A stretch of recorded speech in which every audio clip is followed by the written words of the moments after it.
በስመ አብ ወወልድ ወመንፈስ ቅዱስ አሐዱ አምላክ አሜን።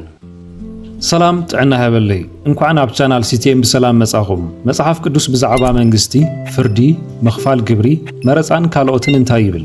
ቀለልቲ ዝመስሉ ግና ክነስተውዕሎም ዝግብኡ ሕቶታት እዮም። ቅድሚ ምጅማርኩም ግና ሰብስክራይብ ዘይገበርኩም ነዛ ቪድዮ ሰብስክራይብ ብምግባር ስድራቤትና ክትኮኑ ዕድመኩም ላይክ እውን ግበሩ።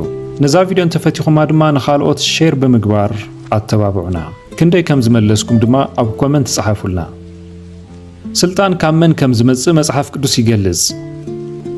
ካብ ህዝቢ ጥራይ፣ ካብ እግዚአብሔር፣ ካብ ወታደራዊ ኃይሊ።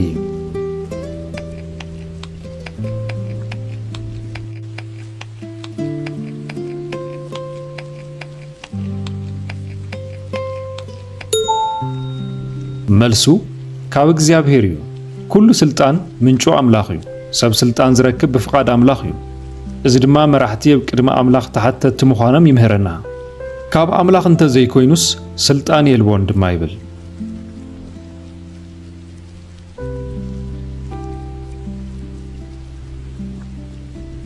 ሓደ መራሒ ክምረጽ ከሎ ብቐዳምነት ክህልዎ ዝግባእ ባህሪ እንታይ እዩ? ሃብታም ምዃን፣ እግዚአብሔር ዝፈርሕ፣ ንፉዕ ተዛራባይ ምዃን።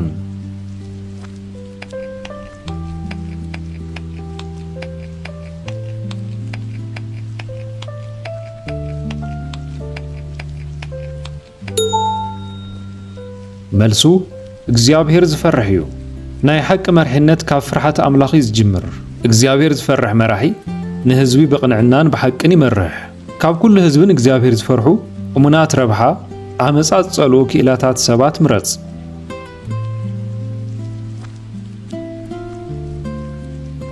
ንመራሕቲ ሃገር ክንገብረሎም ዝግባእ ቀንዲ ነገር እንታይ እዩ? ክንጽልየሎም፣ ክንቃወሞም፣ ክንርስዖም።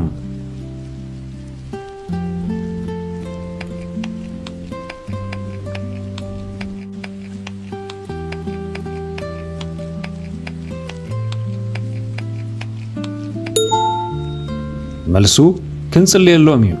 ንመራሕቲ ምጽላይ ሰላማዊ ህይወት ንምንባርን መራሕቲ ብጥበብ ንኽመርሑ ይሕግዝ። እዚ ድማ ክርስቲያናዊ ግዴታና እዩ። ቅድሚ ኩሉ ስለ ኩሉ ሰብ፣ ስለ ነገስታትን ስለ ኩሎም መኳንንትን ጸሎት ክግበር ምዕደለኹ ይብል።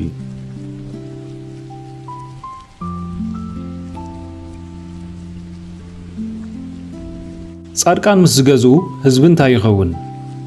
ይሓዝን፣ ይሕጎስ፣ ይፈርህ።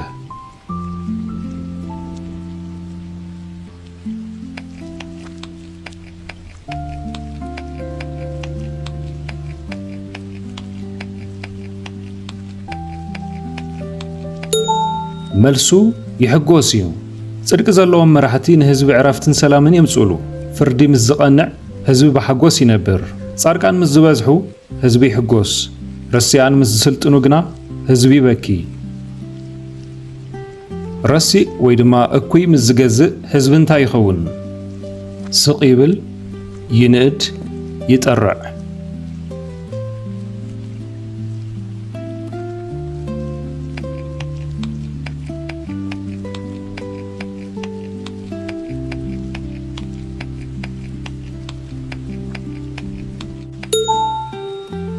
መልሱ ይጠርዕ እዩ። ግፍዒ ምስ ዝነግስ ህዝቢ ይሳቐ።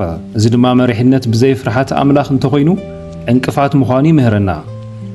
ጻድቃን እንትበዝሑ ህዝቢ ይሕጎስ። ረሲኣን እንትስልጥኑ ግና ህዝቢ ይበኪ።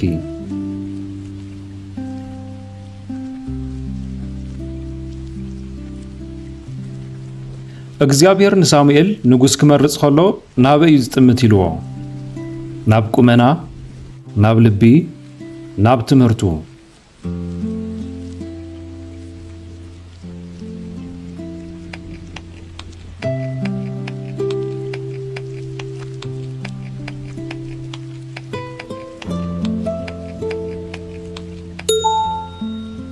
መልሱ ናብ ልቢ እዩ።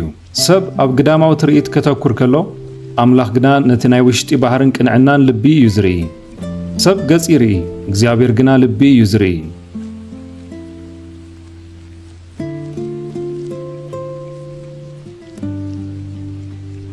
ሓደ መራሒ ቀንዲ ስሩሕ እንታይ ክኸውን ይግባእ?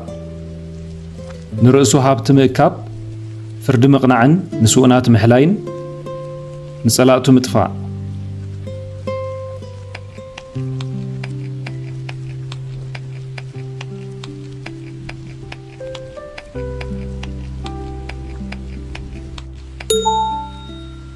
መልሱ ፍርዲ ምቕናዕን ንስኡናት ምሕላይን እዩ።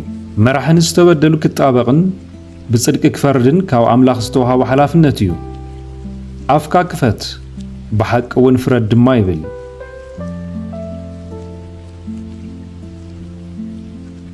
መጽሓፍ ቅዱስ ብዛዕባ ምእዛዝ ንመራሕቲ እንታይ ይብል? ፈጺምካ ይትተኣዘዝ፣ ሕጊ ሃገር ኣኽብር፣ ንክርስቲያን ኣይምልከቶን።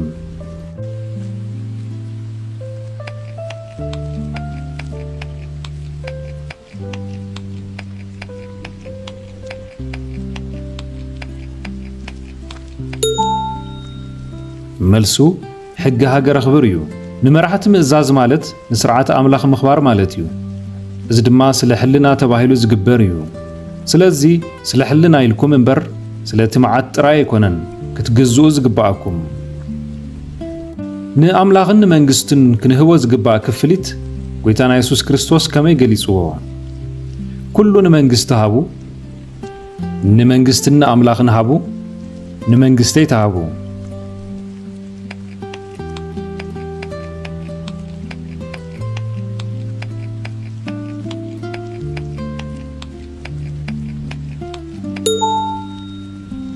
መልሱ ንመንግስትን ንኣምላኽን ሃቡ እዩ።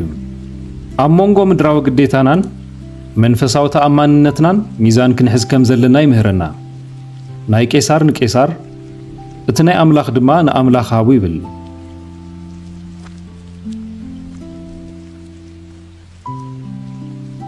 እግዚኣብሔር ንመራሕቲ እንታይ ኢሉ ይጽውዖም?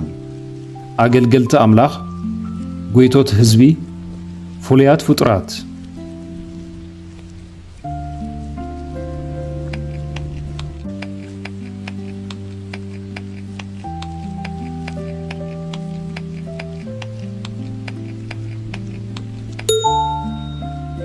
መልሱ ኣገልገልቲ ኣምላኽ እዩ። መራሕቲ ንሰናይ ህዝቢ ተባሂሎም ዝተሾሙ ናይ ኣምላኽ ኣገልገልቲ እዮም። ንሱ እግዚኣብሔር ንሰናይ ካይሉ ዝሾሙ ኣገልጋሊ ኣምላኽ እዩ እሞ።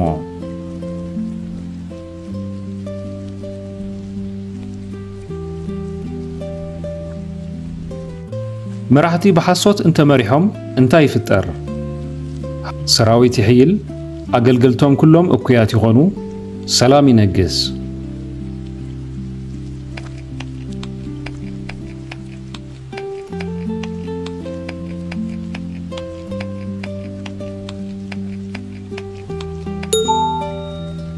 መልሱ ኣገልገልቶም ኩሎም እኩያት ይኾኑ እዩ።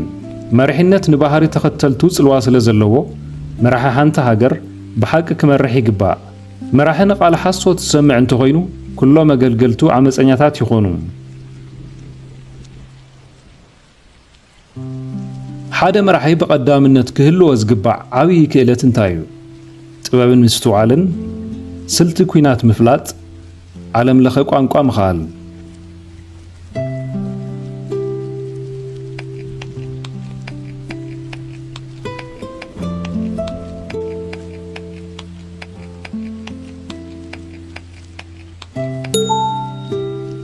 መልሱ ጥበብን ምስትውዓልን እዩ። ንህዝቢ ንምምራሕ ካብ ኣምላኽ ዝመጽእ ጥበብ የድሊ። ሰሎሞን ሃብቲ ዘይኮነስ ንህዝቢ ዝመርሐሉ ጥበብ እዩ ሓቲቱ። ንህዝብኻ ብቕንዕና ምእንቲ ክፈርድስ ንባርያኻ ዘስተውዕል ልቦና ሃቦ። ሃገር ትጸንዕ ብምንታይ እዩ? ብሃፍቲ ማዕድን፣ ብጽድቂ፣ ብብዝሒ ወተሃደር።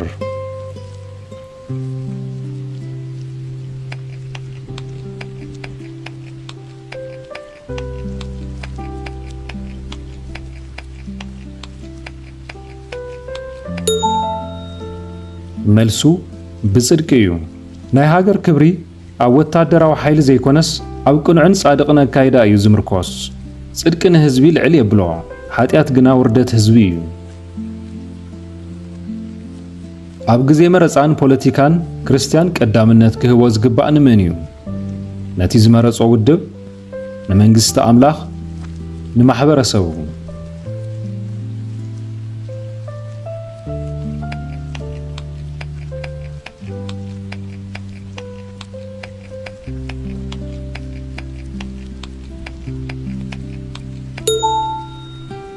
መልሱ ንመንግስቲ ኣምላኽ እዩ።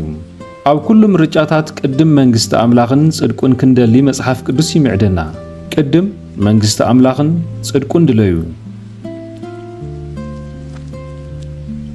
መራሕቲ ንሰብ ብዘይኣፈላላይ ክርእዩ ከም ዘለዎም ዝገልጽ ጥቕሲ የና እዩ። ኣድልዎ ጽቡቕ ኣይኮነን። ተሰማዕነት ንዘለዎም ስምዑ፣ ንደቂ ዓድኹም ደግፉ።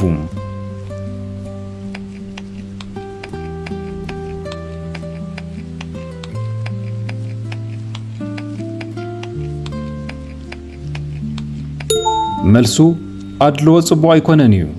መራሒ ኣብ ፍርዲ ገጽ ምርኣይ ወይ ኣድልዎ ክገብር የብሉን። ኩሉ ሰብ ኣብ ቅድሚ ሕጊ ማዕረ ክረአ ይግባእ። ኣብ ፍርዲ ኣድልዎ ምግባር ግቡእ ኣይኮነን ድማ ይብል። እግዚኣብሔር ንመራሕቲ ብቐዳምነት እንታይ ክገብሩ ይኣዚዝዎም? ሓገዝቶም ክፈልዩ፣ ብትሕትና ምስ ኣምላኽ ክመላለሱ፣ ሰብ ንከኽብሮም ክሰርሑ፣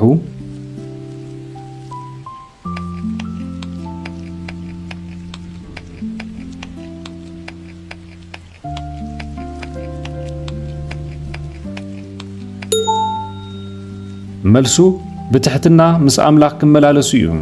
መራሒ ኣብ ቅድሚ ኣምላኽ ትሑት ክኸውን ይግባእ። ትሕትና ንመሪሕነት ጽኑዕ መሰረት ይህቦ። እግዚኣብሔር ካባኻ ዝደልዮ እንታይ እዩ? ቅንዕና ክትገብር፣ ምሕረት ከዓ ክትፈቱ፣ ብትሕትና ክትነብር ዶ ኣይኮነን ድማ ይብል።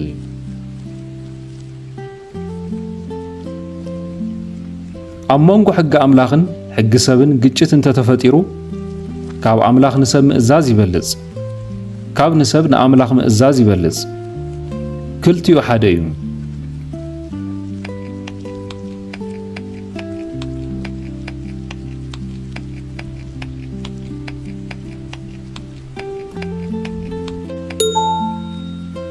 መልሱ ካብ ንሰብ ንኣምላኽ ምእዛዝ ይበልጽ እዩ። ምድራዊ ሕጊ ንቃል ኣምላኽ ዝጻረር እንተኾይኑ ክርስቲያን ንኣምላኽ ቀዳምነት ክህብ ኣለዎ። ካብ ንሰብስ ንእግዚኣብሔር ክንእዘዝ እዩ ዝግባእ።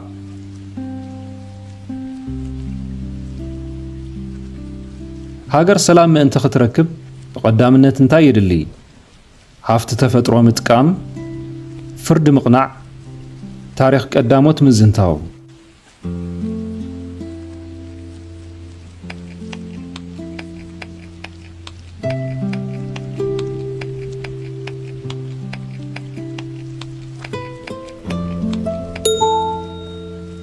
መልሱ ፍርዲ ምቕናዕ እዩ። ናይ ሓቂ ሰላም ፍረ ጽድቂ እዩ። ፍርዲ ዝቐንዐላ ሃገር ሰላም ይነግሰላ።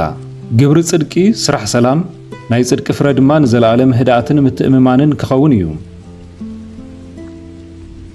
መጽሓፍ ቅዱስ ንህዝቢ ብዛዕባ ክፍሊት ግብሪ እንታይ ይምህር? ግብሪ ይትኽፈሉ፣ ግብሪ ንዝግብኦ ግብሪ ሃቡ፣ ሃብታማት ጥራይ ይኽፈሉ።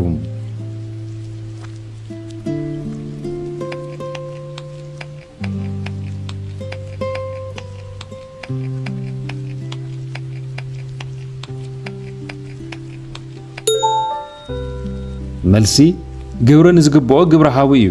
ክርስቲያን ዜጋ ንመንግስቲ ግብሪ ብምኽፋል ሓላፍነቱ ክዋጻእ ይግባእ። ንኹሉ ዝግብኦ ሃቡ፣ ግብሪ ንዝግብኦ ግብሪ ሃቡ። ንሓደ መራሒ ክህልዎ ዝግባእ ዓቕሊ ከመይ ይግለጽ? ዓቕሊ ዘለዎ መራሒ ንቁጥዐ ይገትእ። መራሒ ኩሉ ግዜ ክቁጣዕ ኣለዎ። ሓይሊ ምጥቃም ጥራይ።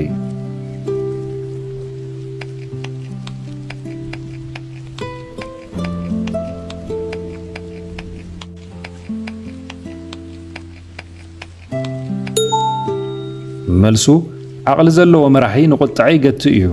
ኩራኡ ዝገትእ መራሒ ካብ ሓያል ጅግና ይበልጽ። ትዕግስቲ ንመራሒ ምስ ትውዓል ትህቦ። ዕጉስ ሰብ ካብ ሓያል ይበልጽ። ካብቲ ንኸተማ ዝገዝእ ከዓ ንመንፈሱ ዝገዝእ ይበልጽ። መጽሓፍ ቅዱስ ብዛዕባ ሕብረት ህዝቢ እንታይ ይብል? ሕብረት ኣገዳሲ ኣይኮነን። ኣሕዋት ብሓደ ክነብሩ ክንደይ ሰናይ እዩ። ናብ ሕብረት ንኽኣቱ ሓይሊ የድሊ።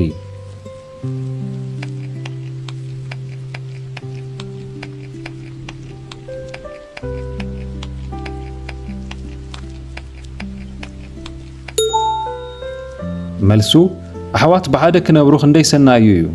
ሕብረትን ሰላምን ኣብ መንጎ ህዝቢ ንኣምላኽ ዘሐጉስን ንሃገር በረኸትን ዘምጽእ እዩ። እንሆ ኣሕዋት ብሓደ ተኣኪቦም ክነብሩስ ክንደይ ሰናይን ክንደይ ጥዑምን እዩ። መራሒ ካብ መንገዲ ኣምላኽ እንተርሒቑ እንታይ ይኸውን? ዝያዳ ይህፍትም፣ ንህዝቡ ናብ ጥፍኣት ይመርሕ፣ ዝፍጠር ነገር ይህሉን።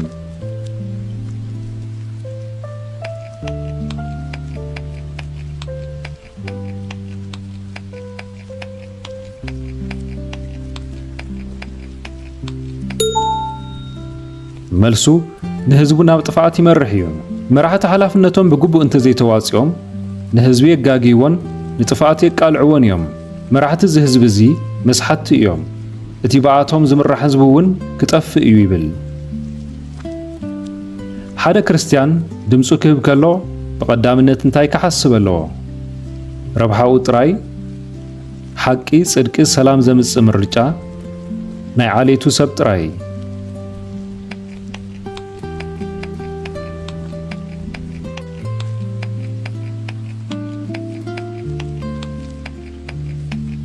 መልሱ ሓቂ፣ ጽድቂ፣ ሰላም ዘምጽእ ምርጫ እዩ። ክርስቲያን ኣብ ምርጫኡ ነቲ ሰናይ ጻድቕን ዝኾነ ነገር ክሓስብን ክመርጽን ይግባእ። ብዝተረፈ ኣሕዋተይ ሓቂ ዝኾነ ኩሉ፣ ክቡር ዝኾነ ኩሉ፣ ጽድቂ ዘበለ እዚ ሕሰቡ ይብል።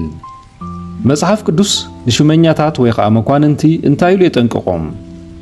ጉቦይ ትቀበሉ፣ ግብሪ ተኣክቡ፣ ንድኹም ኣይትስምዑ።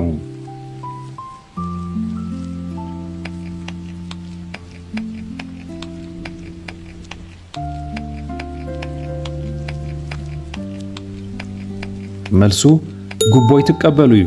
ጉቦ ንሓቂ ይዕውር፣ ንፍርዲ ድማ ይጠዊ። መራሒ ካብ ከምዚ ዓይነት ብልሽውና ነፃ ክኸውን ኣለዎ። ጉቦ ነቶም ዝርዩ ዘዕውር፣ ዘረባ ጻድቃን ከዓ ዘቐይንን እዩ እሞ ጉቦይ ትቀበል ይብል። ናይ መወዳእታ ንጉስን ገዛእን መን እዩ? ሰብ፣ እግዚኣብሔር፣ ተፈጥሮ?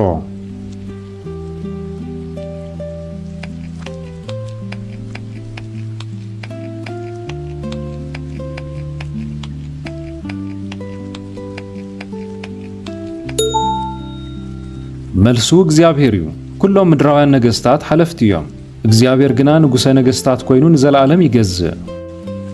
ንጉስ ነገስታት ጎይታ ጎይቶትን ዝብል ስም ተጻሒፍዎ ነበረ።